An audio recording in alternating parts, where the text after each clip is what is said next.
آواری کلا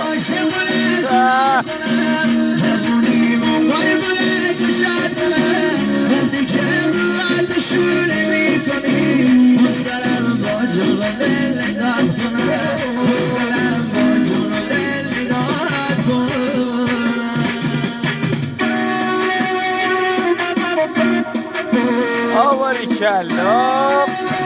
مشتری خوشتو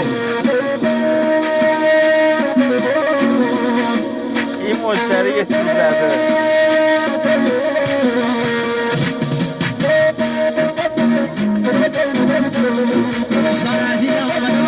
اینم کار ساقی نمونه کار